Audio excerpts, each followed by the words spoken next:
Hi, everyone. I'm Jon Lieber with the special edition of U.S. Politics in a little over 60 seconds. Today, President Joe Biden held his first bilateral with Canada's Prime Minister, Justin Trudeau.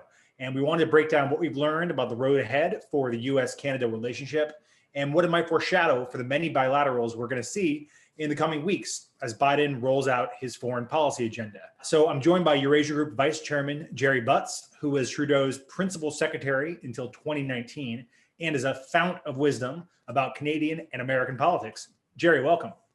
Good to be here, John. Could you give us a little color on the significance of this meeting for both Biden and Trudeau, and maybe take us behind the scenes of kind of how you prep for this and what the first meeting with the president means? Well, it's obviously a more significant meeting from the Canadian perspective than it is from the United States perspective, which is not to diminish the value of the Canadian relationship to the United States. I think I'm constitutionally obliged to tell every American I know that it is your second largest trading relationship overall, and Canada remains the largest market for US exports. So having got that constitutional responsibility out of the way, it's a much bigger deal for the Canadians than it is for the Americans. Obviously, by far the most important international relationship that any Canadian Prime Minister has, and one on which he or she is judged politically, is the relationship with the President of the United States and how they're able to constructively manage that relationship regardless of their political differences. Pretty normal for the first meeting of any new president to be with the Canadian Prime Minister, right? Like it would kind of be a snub if the US president went in a different direction.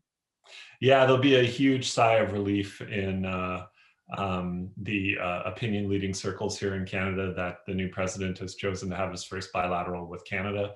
Obviously, Joe Biden, as a Midwestern Democrat in origin, if a senator from Delaware, is very well skilled in Canada. He's called himself a friend of Canada, had a very successful visit here as vice president with Prime Minister Trudeau. So as we've said to many people around the world, John, Joe Biden looks, talks, sounds, feels a lot like more people outside of the United States want their US president to look. Sure. And I guess in Canada, much like a lot of other places around the globe, there's a bit of a sigh of relief that they're no longer dealing with President Trump. And that's probably which is probably the most important thing about President Biden, at least for the very short term. Yeah, not being Donald Trump is a good thing for the United States bilateral relationship with China. It's impossible to overstate how unpopular Donald Trump was in Canada. It would make him look popular in the bluest of blue states in the United States. All that said, there remain very difficult, nettlesome issues for Canada and the United States. While we've got the big piece, macro piece of the puzzle in place with bipartisan support for the new NAFTA agreement, there are still some significant issues. The new administration's rejection of the Keystone Pipeline on day one was, of course, a major irritant for the government here. But the bigger picture challenge is, how does Canada reorient itself toward the new president's most significant change in policy direction, and that's, of course, on climate change and energy. Yeah, I was going to ask about that next. You look at the relationship with the Europeans, for example, and obviously Biden's got a much more multilateral approach. And I think initially there was some thought that would mean, would lead to a lot of rapprochement with the Europeans. But it's become pretty clear that there's some deep divisions between the Americans and the Europeans over issues like Russia, China. And that's the case with Canada as well. I mean, you've got Buy America, procurement issues, you've got the existing 232 tariffs, there's the perennial issues of lumber and dairy that I think have yet to be resolved between the US and Canada. So which one of these things do you think is going to be a big irritant? And what kind of progress can be made that hasn't been made under other presidents? Well, without question, and it's funny you mentioned the traditional irritants, those dairy policy and softwood lumber have the status of an annuity within the bilateral trade relationship between Canada and the United States. No matter who's in the White House or who's in the Prime Minister's office here, they're always a challenge. But by far the biggest short-term issue for Canada, and we probably got a little bit of clarity about this today, both sides will read positives in it, is the Buy America policy, without question. That every prime minister, going back to the prime minister's father when he was prime minister and President Nixon was president, has managed to come to some sort of mutually agreeable arrangement where Canada is, for all intents and purposes, considered part of the United States for procurement and trade purposes.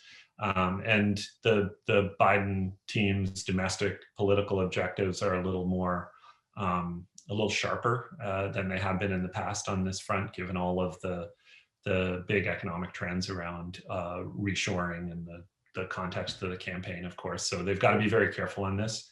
I'm one who believes that reasonable people usually arrive at mutually agreeable outcomes when there's one to be had, and they probably will in this case as well. Yeah, the politics of this have shifted as well, because President Trump kind of shocked the system in terms of making protectionism in the U.S. cool again, for both sides, for Democrats and Republicans. And Biden kind I didn't of see that on too many hats. Yeah, exactly. Everyone sees that. Yeah, it's a famous slogan.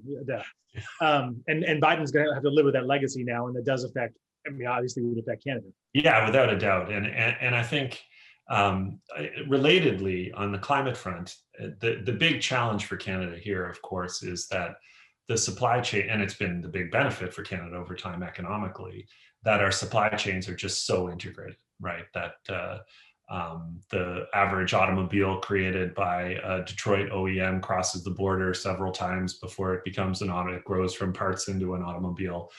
Is the most obvious example. We have a very big, deep energy relationship. And I think personally, as someone who's kind of been through these wars from the inside out, the biggest challenge that Canada is going to have in the Biden era, I'd say what you want about Donald Trump, at the end of the day, there was no way for him to renegotiate NAFTA without Canada agreeing to the final outcome. And I think that was a key piece of leverage that Canada maintained and used pretty skillfully throughout the conversation, throughout the negotiations.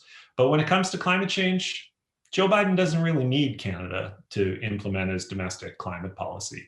Personally, as someone who spends a lot of time on the issue, I would argue that his objectives, in particular, the 2035 decarbonization objective, that was the main headline of the climate platform during the campaign, is a lot easier if you're doing it in concert with Canada, where there already is a lot of low and zero carbon electricity available, some of which, of course, already powers major American cities like New York. That's another constitutional obligation as a Canadian, John. But we're Canadians, we're cooperative. We like to think that we can help the United States achieve its objectives, especially when they're mutually held north of the border.